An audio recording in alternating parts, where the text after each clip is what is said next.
Hey, folks, and welcome back to Glenn and Adrian's Rock Talk. That's Adrian. And that's Glenn. And today we return to the Warning Show in Lima, Peru in 2022, December 7th, to be exact, the last show of the year for the Warning. This was a success in a big way, and we keep learning more and more about that as time goes on. Last time around, we looked at the after movie, where we saw a little bit of what was going on behind the scenes. This was a day when there had been a near coup in Peru, which is not something that happens every day. So the show had to be pushed back. That is to say, it was supposed to be 9 p.m., but they made it 7 p.m., because they weren't really sure what to do. I guess at the time that they had to make the critical decisions, but by showtime, the drama was over, So everybody was probably breathing a sigh of relief, and it was a great show. And so far, we've really enjoyed what we've watched. So today, we're going to be looking at Dull Knives and Enter Sandman, a nice twofer. Adrian, what have your impressions been of this show so far? Great performances in this show, as fun as is par for the Warning. Just the energy of the show, Danny's stage presence. She had the audience in her hand, and when, just singing "When I'm Alone." There was a lot of emotion and nuance in her voice. Yeah, this seems like a release, this show does, maybe for the band as well as the audience. I understand the audience was really into it, and that's probably a part of it. I mean, they would have been anyway, I'm sure, but it seems to be a little extra electricity in there. So, and yeah, Danny is in top form. So, all right, let's take a look at Dull Knives. All right, let's check it out.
Well, thoughts, Adrian?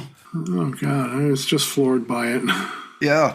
As we can hear here, we've listened to some early versions of Dull Knives lately and noticed the differences in the drumming and all. It's the part where it goes needles piercing through my veins, like the second half of the chorus. Earlier, it used to start on the one, needles piercing through my, and now with these, it's a beat before it. So da da ba da ba, needles piercing through my veins.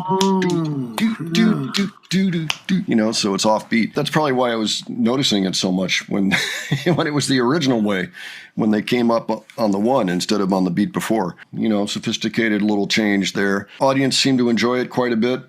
Yeah, oh, by the way, somebody came along and said, oh, yes, I was at that show, and the actual capacity of the venue is 870. So I believe we said something like 800 to 1,000 as our guess, so that was pretty good. right in there. So, yeah, and that seems about right, you know, looking at it. Cool place, too. Oh, But yeah. let's go ahead and move on to Enter Sandman and see how the crowd responds to that one. Oh, yeah. This is think gotta be good here. Yeah, I think you're right. Sandman again. I think it's going to go well. All right, let's check it out.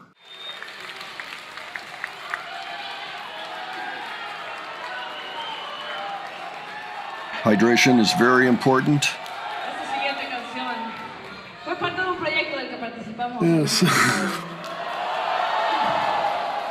Siendo invitados por Metallica para participar en el Black Festival. ¡Viva Perú! Para todos ustedes. Esta es nuestra versión de Enter Sandman con Alessia Cara.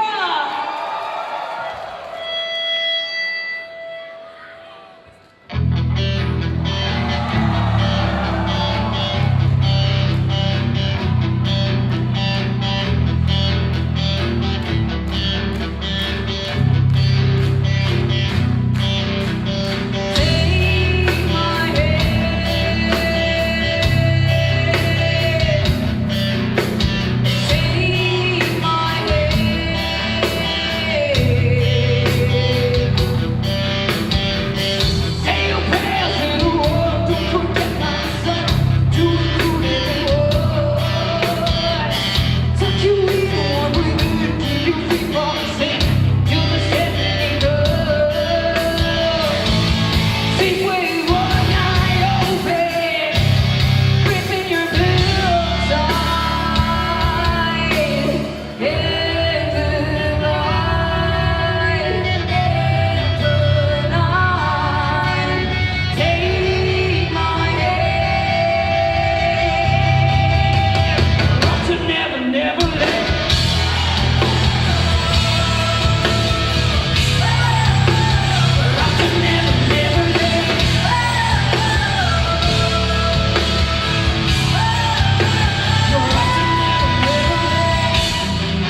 Yeah, great little high five that they did going by each other at the end there. Oh man, I love the way that song got put together. Just Yeah, I know. It's always a treat to hear it. the differences in how the original was done, and Yeah, I still get sometimes a little confused by it. but I like the moods that they were able to set and the delicate little things in the, especially in that last bridge before they go back into the really heavy, hush little baby, and don't say, and then, to the end of the song and to the original riff and all that. It's very expertly done. The and tonight, or whatever the words are, I'm not sure. Dee, dee, dee. And yeah, I love the way that Danny's just doing this on the guitar, dee, dee, dee, dee, dee, dee, dee, dee, dee. While the bass and the drums are doing most of the work. I mean, on a lot of those parts, they're not doing much, but then they get bigger and much more emphatic in the mix, I guess, while Danny is still doing that and they're still singing. And so I like that. Over on the other channel, I just looked at Pau's Masterclass, which was an hour-and-a-half long presentation that she did at a conference for the music industry in Mexico City. And one of the things that she talked about was how she would create a song and how the band, The Warning, would create a song and what they would do with the initial idea when it came in and how it went through all these different changes. And they're very careful about how they place everything so that nothing sits on top of the other thing and it's all very graceful. And you can really hear that process, I feel like, in this song in particular. Since we know what the original sounded like and know that they wanted to change it up, we can kind of appreciate even more what they did, what kind of work they did to get that result. I love hearing their version. I actually like their version more than the original. So, just me, but you kind of need the original in order to appreciate their version. And Ali's beautiful bass guitar there, the thing that it's supposed to be looking like burning charcoal, essentially. And it just sounds so good. Going down to the very end of the lowest note, the B, I guess, right? Yep. And you can feel the room shake when she's down there. So this is one of those that would make you happy to be a musician, one of those nights. Sometimes you might have a gig that doesn't go so well. This was not one of those nights. This was a good night, a really good night. Okay, so we still have 1, 2, 3, 4, 5, 6. Looks to me like we still have 3 more videos that we can make with 2 songs apiece. And so I definitely would like to do that because I think this particular show is a keeper. It's nice to have good video and relatively good sound, too. I really appreciate that. And so, and also shout out to Carajo Films, who are the ones who originally did this. Let me see here. Next time, we're going to take a look at Dust to Dust and Survive. Always fantastic, both of those. So stay tuned for those. Folks, why don't you give your impressions on this show and on these particular selections we looked at today. If you have any thoughts, leave them below. And if you have any suggestions for us beyond this show, by all means, leave those as well. And if you enjoyed this video, please give it a like. And if you enjoyed the presentation, please subscribe. Don't forget, we have a second channel now, Modern Rock Talk, where we put up interview reviews and reactions. And actually, one of the ones that I did recently was their Lima interview on this tour. So probably a day or 2 before the show. So if you haven't seen that, go check it out. Meanwhile, thanks so much for being with us today, watching this, and we'll catch you on the next one. All right, take care, folks. See y'all later.